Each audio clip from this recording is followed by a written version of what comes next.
Praise the Lord. 2 ശമൂവേൽ പ്രവാചകന്റെ പുസ്തകം 10-ാം അധ്യായം 1 മുതൽ 19 വരെയുള്ള തിരുവചനങ്ങൾ. അതിനുശേഷം അമ്മോന്യരുടെ രാജാവ് മരിച്ചു. അവന്റെ മകനായ ഹാനൂൻ അവന് പകരം രാജാവായി. അപ്പോൾ ദാവീദ് ഹാനൂന്റെ അപ്പനായ നാഗാഷ്, എനിക്ക് ദയ ചെയ്തതുപോലെ അവന്റെ മകന് ഞാനും ദയ ചെയ്യുമെന്ന് പറഞ്ഞ് അവന്റെ അപ്പനെക്കുറിച്ച് അവനോട് ആശ്വാസവാക്ക് പറവാൻ തന്റെ ഭൃത്യന്മാരെ പറഞ്ഞയച്ചു. ദാവീദിന്റെ ഭൃത്യന്മാർ അമ്മോന്യരുടെ ദേശത്ത് എത്തിയപ്പോൾ അമ്മോന്യ പ്രഭുക്കന്മാർ തങ്ങളുടെ യജമാനനായ ഹാനൂനോട്, ദാവീദ് നിന്റെ അപ്പനെ ബഹുമാനിച്ചിട്ട് ആകുന്നു ആശ്വസിപ്പിക്കുന്നവരെ നിന്റെ അടുക്കൽ അയച്ചത് എന്ന് തോന്നുന്നുവോ? പട്ടണത്തെ ശോധന ചെയ്ത് ഒറ്റുനോക്കുവാനും അതിനെ നശിപ്പിച്ചു കളവാനും അല്ലയോ ദാവീദ് ഭൃത്യന്മാരെ നിന്റെ അടുക്കൽ അയച്ചത് എന്ന് പറഞ്ഞു. അപ്പോൾ ഹാനൂൻ ദാവീദിന്റെ ഭൃത്യന്മാരെ പിടിച്ച് അവരുടെ താടി പകുതി ക്ഷൗരം ചെയ്ത് അവരുടെ അങ്കികളെ നടുവിൽ ആസനം വരെ മുറിപ്പിച്ച് അവരെ അയച്ചു. ദാവീദ് രാജാവ് ഇതറിഞ്ഞപ്പോൾ ആ പുരുഷന്മാർ ഏറ്റവും ലജ്ജിച്ചിരുന്നത് കൊണ്ട് അവരുടെ അടുക്കൽ ആളയച്ചു. നിങ്ങളുടെ താടി വളരും വരെ യെരിഹോവിൽ താമസിപ്പിൻ, പിന്നെ മടങ്ങി വരാം എന്ന് പറയിച്ചു.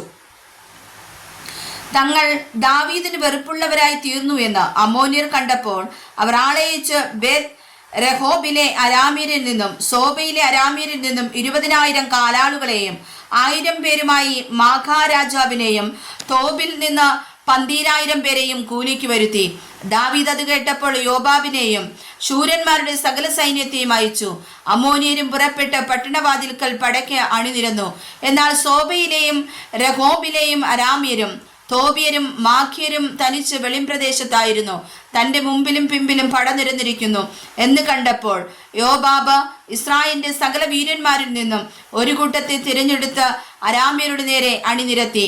ശേഷം പടജനത്തെ അമ്മോന്യരുടെ നേരെ നിരത്തേണ്ടതിന് നിന്റെ സഹോദരനായ അബീശായിയെ ഏൽപ്പിച്ച് അവനോട്, അരാമ്യർ എന്റെ നേരെ പ്രാബല്യം പ്രാപിച്ചാൽ നീ എനിക്ക് സഹായം ചെയ്യണം. അമ്മോന്യർ നിന്റെ നേരെ പ്രാബല്യം പ്രാപിച്ചാൽ ഞാൻ വന്ന് നിനക്ക് സഹായം ചെയ്യും. ധൈര്യമായിരിക്കാം, നാം നമ്മുടെ ജനത്തിനും നമ്മുടെ ദൈവത്തിന്റെ പട്ടണങ്ങൾക്കും വേണ്ടി പുരുഷത്വം കാണിക്കുക. യഹോവയോ തനിക്ക് ഇഷ്ടമായത് ചെയ്യുമാറാകട്ടെ എന്ന് പറഞ്ഞു. പിന്നെ യോബാബും കൂടെയുള്ള ജനവും അരാമ്യരോട് പടക്കെടുത്തു. അവർ അവന്റെ മുമ്പിൽ നിന്ന് ഓടിപ്പോയി. അരാമ്യർ ഓടിപ്പോയി എന്ന് കണ്ടപ്പോൾ അമ്മോന്യരും അബീശായിയുടെ മുമ്പിൽ നിന്ന് ഓടി പട്ടണത്തിൽ കടന്നു.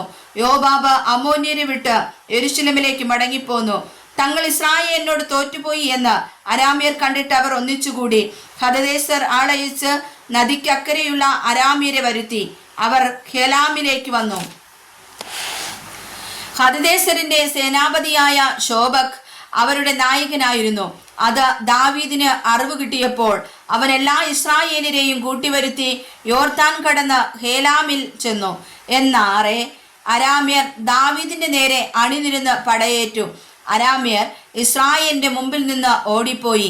ദാവീദ് അരാമ്യരിൽ 700 തേരാളികളെയും 40,000 കുതിരപ്പടയാളികളെയും കൊന്നു.